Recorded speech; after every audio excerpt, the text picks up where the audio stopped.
Welcome to the Fine Print, ladies and gentlemen. I am back again with Olin Schumacher from Few True Seeds. That's like a she sells. She says, yeah, Say in it 10 Brandon. times fast. Yeah. Now I want to talk to you a little bit about sort of water. I think water is the next place I'm going with this, and Sure, I'd yeah. like to know what your water source is and how you manage your water there on the farm. Well, currently here, at the Hempstead, it's tap water.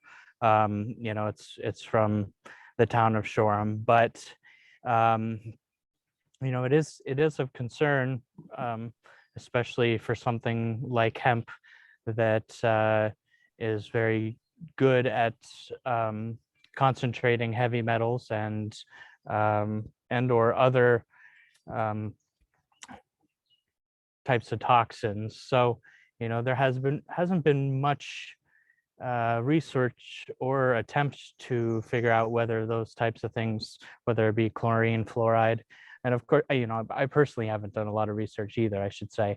Um, but in terms of how they bioaccumulate in plants and in concentrates, typically in the CB industry, you send out test results to get results for heavy metals, pesticides, that type of stuff. But there's a whole array of compounds that they don't test for. So in terms of end product, it's definitely something that should be of concern to growers. Obviously, you can rule all that out by a good well source and a good healthy source of water. And what about biomagnification? In terms of a bioaccumulation. Right. If your plant is full of if your plant is accumulating all these things and then you're consuming that, Yeah. is that working its way up to the food chain? I don't. Yeah, it's absolutely, especially especially using something over time. Of course, it's of less concern than directly applied chemicals, and of course Sure. there's thresholds, but there is a lot to consider, and a lot of these other chemicals are never considered and or tested for, not only by the state, but especially not by growers. So Right. I think I mentioned that the C8 type of PFAS chemicals.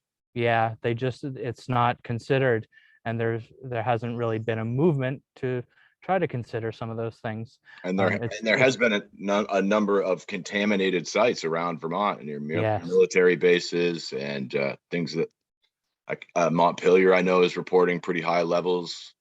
yeah, Um, and yeah. There's a lot of old infrastructure that and it could be lead, it could be heavy metals, it could be radon.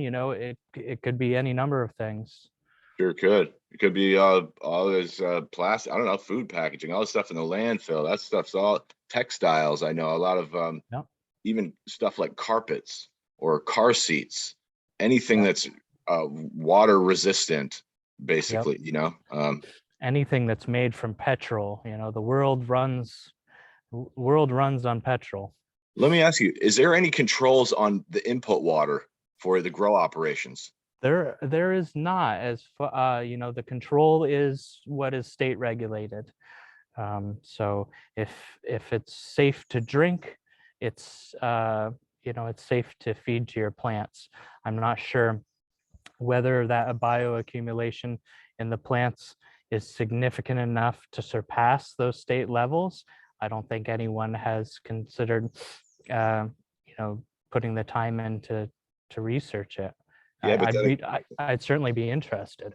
but then again, how do you know if water is safe to drink if you're not testing it for stuff like PFAS chemicals, which we know have been in a lot of contaminated sites around the country?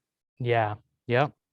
Yeah. There's no movement to test for stuff like that, unfortunately. And I'm not pushing for an extra expense for growers either. It seems like the water is the most important part in the Sure. sun. Yeah. If anything, we should be pushing for it. on a state level, and of course, there's resources there that they have to choose where they put their funding and their money too. So Now, you said you don't get involved in politics too much. no, not particularly. No, I'm very much a community-oriented person. And I kind of politics for me is a little uh, it's a little too dividing, I should say. And um, you know, uh, yeah, it's just not something I typically get involved in. Looked like you were trying to get out of it right there. It's just like, I don't even Yeah, want to do it right now. maybe I am. Yeah. I don't blame you. It's just like, wait, you were thinking about going in. No, emergency evac. Sure. Talk about you mentioned that you had a little product of Vermont Pure CBD or something Yep. like that. Yeah. Yep. So uh, myself and some partners started Vermont Pure CBD in 2018. I've since moved on from that project to focus on this. But we really good products, top of the tier stuff. We created a whole wide array of products and options containing CBD, and they're still doing Such as, could you tell us fairly some of well. those? Could you tell us some of those products? From salves, lotions, pre-rolls, flour, bath bombs, the whole array of things.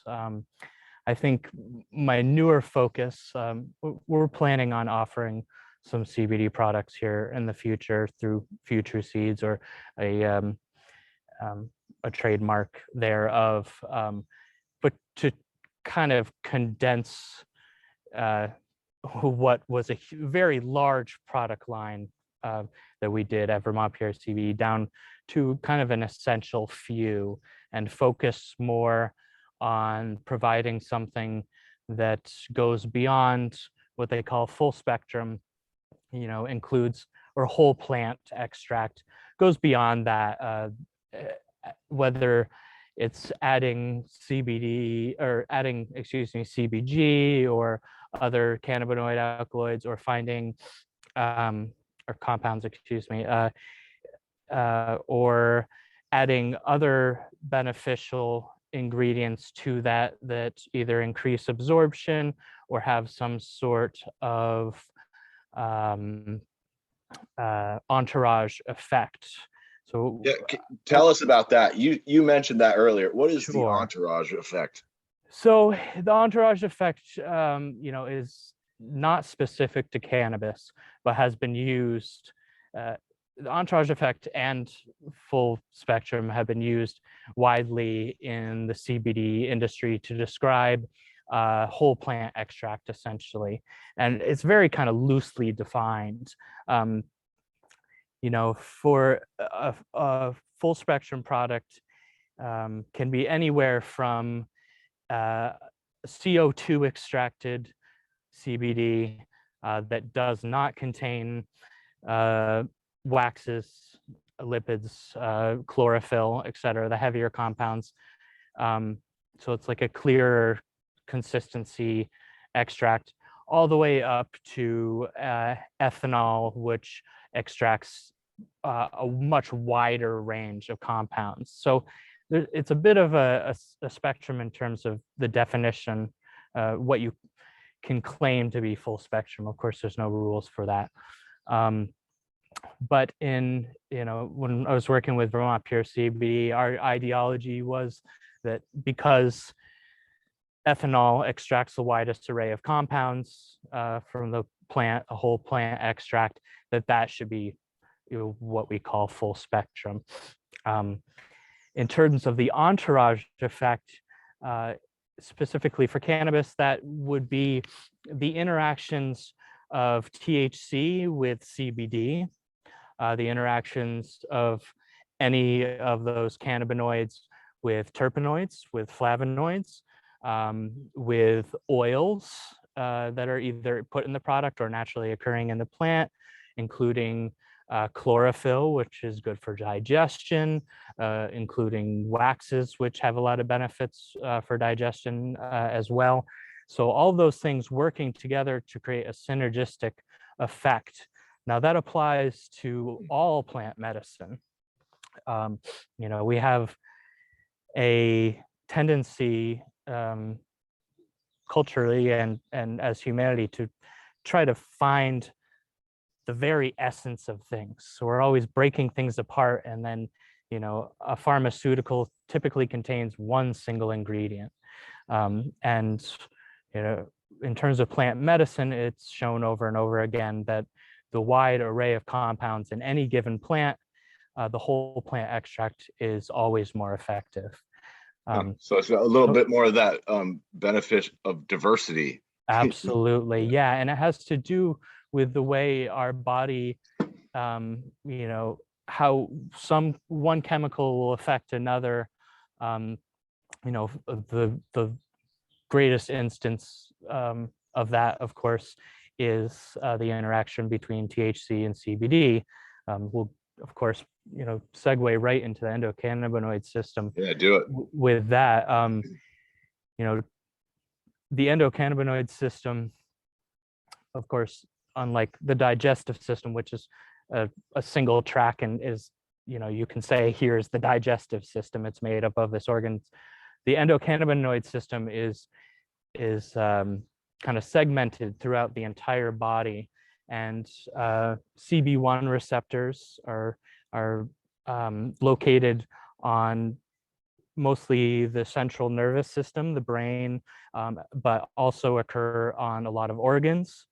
And CB2 receptors are more catered towards immune defense. So you find them more in the immunological systems, liver, pancreas, a lot in the lower systems of the body. So those receptors attach to cannabinoids, and cannabinoids are not exclusive to cannabis by any means. Our body produces natural cannabinoids, I'm not going to pronounce it right.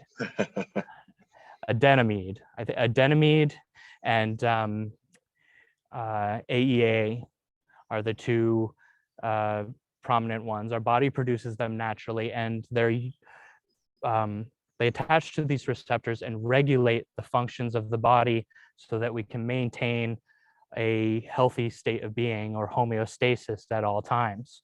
So our immune system is often thrown out of its normal state of well-being in instances of fight or flight, if you're stressed out, if you're not sleeping correctly. And cannabinoids help bring the body back to a natural and healthy state. So our body does this naturally. There are also cannabinoids in lots of food. There's a cannabinoid in echinacea that's very very useful.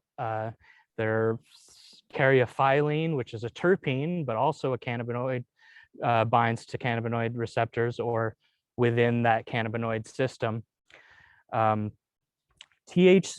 and anandamide, or AEA rather, are the two that I can think of that actually directly bind to CB1 and CB2 receptors.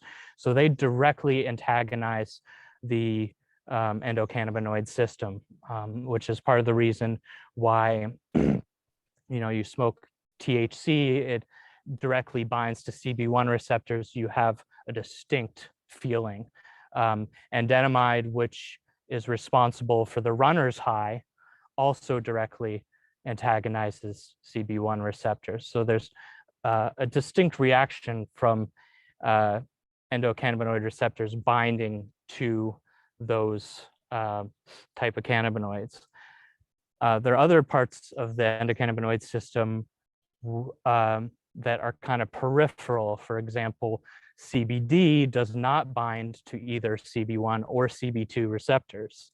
They bind to an allosteric site on the neuron and affect how CB1 and CB2 receptors interpret cannabinoids. So it's within that same system, but they don't actually bind to the receptors themselves. CBD actually binds to a TPR1 vanilloid receptor, which is the same receptor that capsaicin binds to from peppers.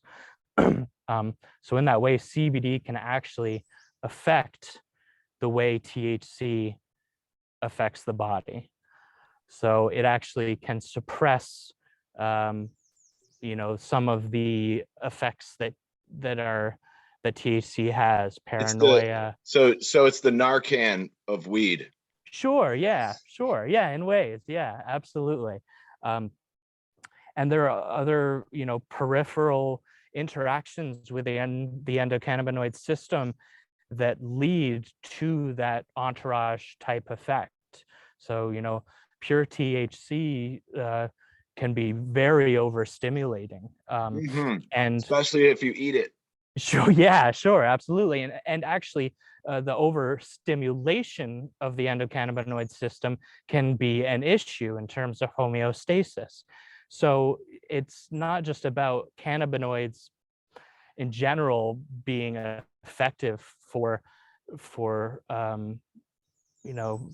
maintaining balance in the body. It's about, how do each individual cannabinoid and or terpene or flavonoid or these other things interact with the endocannabinoid system, how they work together to create an overall effect. Do you think that's a little bit of a problem? I notice my doctor, sometimes if I have a problem with my eyeballs, they send me to a different doctor, and they have a different doctor for my teeth and a different doctor. Do you think that's a problem, that we're not sort of looking at these systems as a whole? Yes, I absolutely. Oh no, you cut out, dude. No. Oh no. Fuck. Are you back? Oh, yeah. Oh, buddy. There we go. Okay, keep it. The camera ran out. All out of batteries. Oh, all right. Man. You were just crushing it too. We're still going. Yeah, please. So, yes, I think it's an issue. But in terms of addressing an issue like that, it's very difficult. And again, part of our mission, both locally and whoever we can reach in terms of education is a big deal, and that includes education in in schools.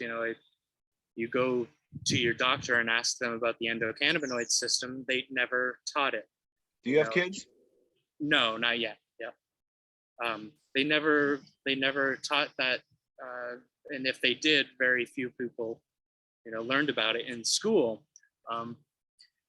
It goes for a lot of things. I would have loved a class on how to do my taxes, and I think we all would have liked that.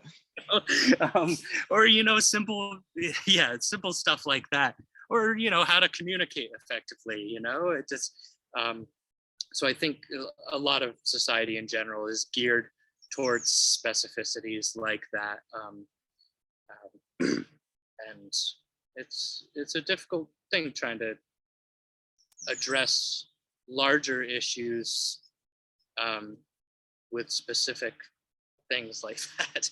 Sure. That was a little side quest right there. Sure. I want to ask you, you talked about the process of building up your soil, and that is something that I don't know the first fucking thing about, and I suspect that you may. Sure, yeah. So, I guess at first I should, brief, where we are currently with agriculture in general. Do it. Not going to, not going to get into complaining about Monsanto or about I'll do that. or about petroleum, but the fertilizers that are used in the agriculture, large scale agriculture right now are all petroleum based. They're left over from creating other types of material from petroleum. That's potassium and nitrate, and all those things exist in nature already. And it's not necessary to bombard plants with those very specific applications. It stresses them out in terms of breeding. It carries in the lineage, and over time, it certainly weakens the plant. Not to mention the ecological system. Hang on though, if you're making seeds, and don't you want to stress the plant? Well, no, not for breeding. We should make the distinction between breeding regular seed and trying to breed towards a more potent or a certain genotype in a plant and making feminized seeds. So no, you really don't want to stress your plants out, and you want to kind of replicate natural systems in the best way that you can. With the addition of human input, can create really cool systems, really effective systems, because essentially we are a part of nature. It's a part of us. We are not two separate entities in any way. So in terms of creating, trying to think of the word for it, permaculture or regenerative agriculture, I suppose, are the two most appropriate terms. There are a lot of different things that come into play in order to build soil health, to build ecosystem, and manage it in that way. That includes composting, that includes building soil microflora, that's fungi, bacteria, nematodes, and again, like homeostasis, you're creating a balance, and again, a full spectrum environment, for your plants to thrive in. The big movement towards mycorrhizal, the relationships between mycorrhizal fungi and plants is becoming more well known, but that's a huge factor. Compost that's made at home may not contain huge amounts of nitrogen, phosphorus, or potassium, but it is released slowly. It's biodiverse, and in end result, it creates a healthier plant by far. Ooh. Yes. Now, I'm saving this up so I can cut it up into a third one and get onto the mushrooms. So I'm just gonna milk this last one for a minute and bounce around. So you said you work for Castleton at the cannabis program. No, I didn't work with them, but I've talked with them before. Okay. And some years ago, I'd inquired into their program, their cannabis program, as to perhaps getting some young folks involved in doing cannabis work. At that time, the program was still pretty young, and I've yet to circle back with them, but I'd love to take the opportunity to work with some of the schools in the area in Vermont to create some awareness, and I'm happy to see some of those programs expanding, but just to have the opportunity to work with some folks that are still in their bright young stage and learning, and perhaps influence them in a way, and perhaps get some free labor too.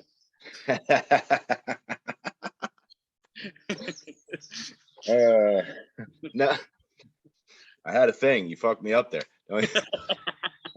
Let's be honest. Now Castleton opted out of the retail sales twice.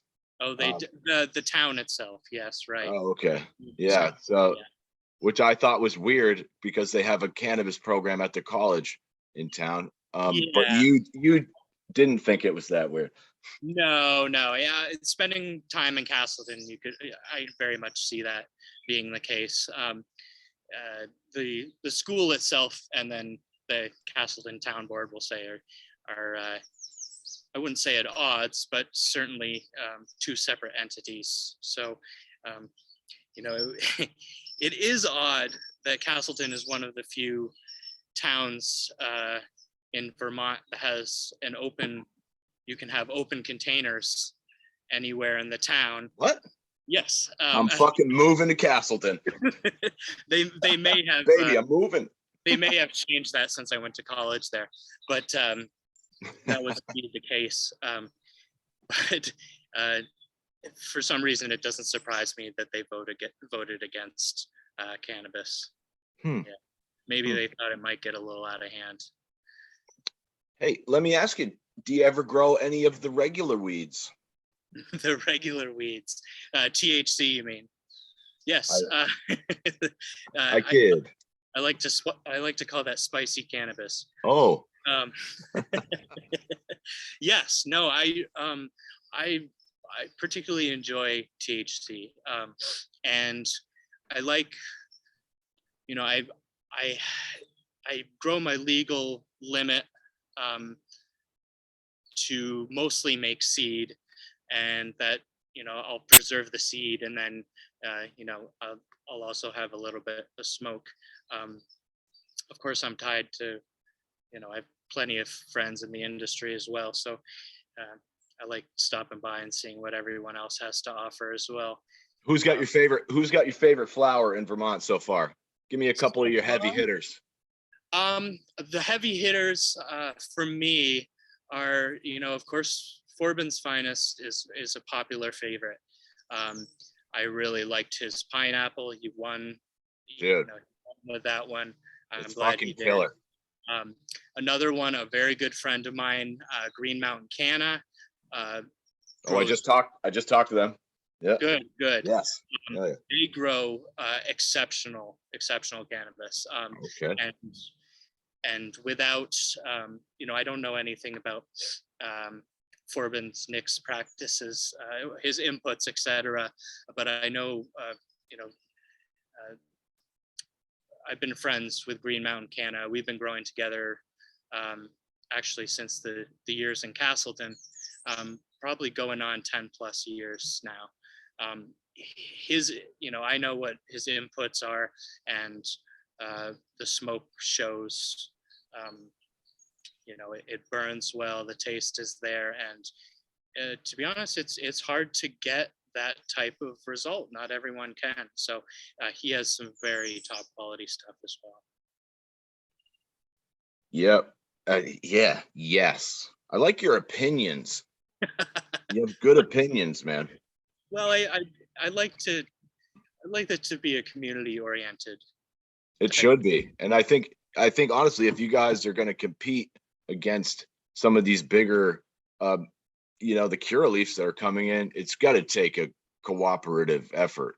Absolutely. And there's, not to get into another topic, but there's a lot of toxicity in the market, and in the past and in present. So to be connected with people that are like-minded and pursuing that same type of ethical, friendly goal makes a lot of sense. It's a community-centric agriculture and community-centric cannabis here. I've never understood why there's any tension in the weed game.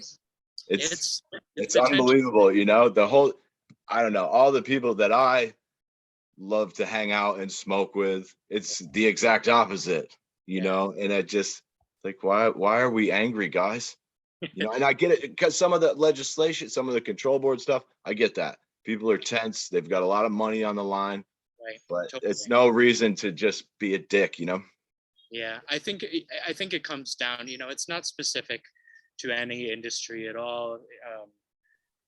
In general, toxicity exists. There are people that haven't quite found their journey in life, and they're sour about it. So those type of people tend to act out in ways that are damaging to others, and that exists, across the board, every industry. But for the cannabis industry, I see it as an opportunity for change, because it's a grassroots movement. It's it has been predominantly male centric. Think about any time you've ever gone to buy weed, it's always some dude. There was always one girl, and then all the rest were boys. Sure, and those situations can be uncomfortable for women, in terms of access to cannabis. They're uncomfortable for me. Like Yeah. yeah, man. So those type of changes, I see an opportunity here in the cannabis industry to start that. So we got 4 minutes here. Let me ask you about legalizing other drugs. Yeah. Tell me what's on your mind with that. Yeah. Personally, I'd never like to see any restrictions on substances in general, or on a lot of things. I think overall it would decrease the amount of instances with any type of substance. I mean, that being said, there are substances that have a very profound effect. So again, education is key. If an 8th grade health class, they had a section on LSD and its effects, maybe I would have been a little more careful jumping into it midway through college. Me too. So, that's just an example. But there are, of course, things that are still. Did you take the DARE program? I did, yeah, definitely. Yes. Okay. So I took the DARE. Did you graduate? I by now I have, at the very least. There are other things, other types of specifically plants and or mushrooms that I'd like to see more readily available, and they are, especially psilocybin being one of the things that is becoming more and more studied and applied. Again, I'd like to see it used on a personal level, not on a pharmaceutical level. Hey, don't ruin the mushroom stuff. We're going to do a whole other chunk on that. All right. All right. I'm going to cut it right here. We'll be right back. Perfect.